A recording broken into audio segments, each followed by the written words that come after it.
This young fisherman from Indonesia has been stuck at sea for 5 years with no pay. He is one of 75 fishermen now living in what's become a shanty town of 7 rust buckets in Cape Town's harbour. With no travel documents, they can't leave the boats. When South African authorities towed them into harbour for illegally fishing tons of blue and yellowfin tuna, dolphins and sharks, they had no food, no fresh water, no electricity.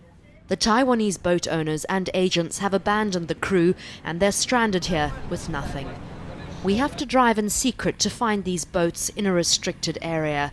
They are so rusty, it's tricky to get on board.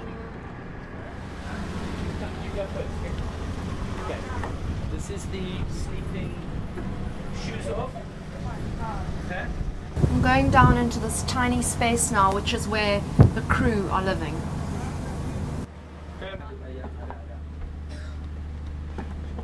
Is that kitchen worse than this one? Seriously? Do you want to say something? Okay, so if you just have a look over here, you'll see the space here is where 12 men have been sleeping for the past 2 years.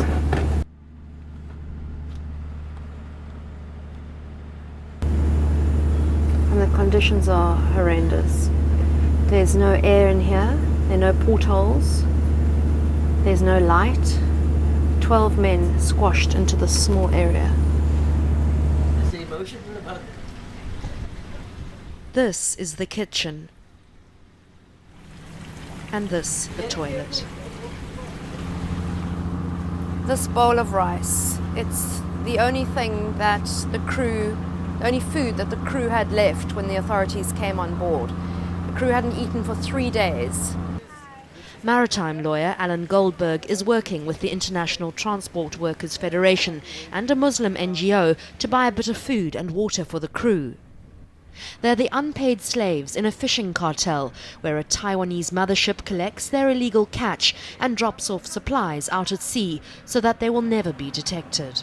We're looking at inhumane conditions on board. Some crewmen haven't been paid for a number of years. I believe that the owners or whoever is behind the scheme, they've simply abandoned all the ships, and now we sit with crewmen, owed wages, need to get home. The crew are uneducated, terrified of the trawler's owners, and quite bewildered. I really miss my mom, my sister, and my younger brother also. They just sit on the quay all day, waiting in vain for help.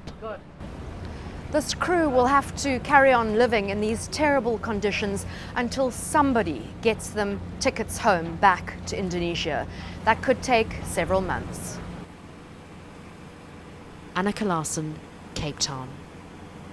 News that moves. enca.com.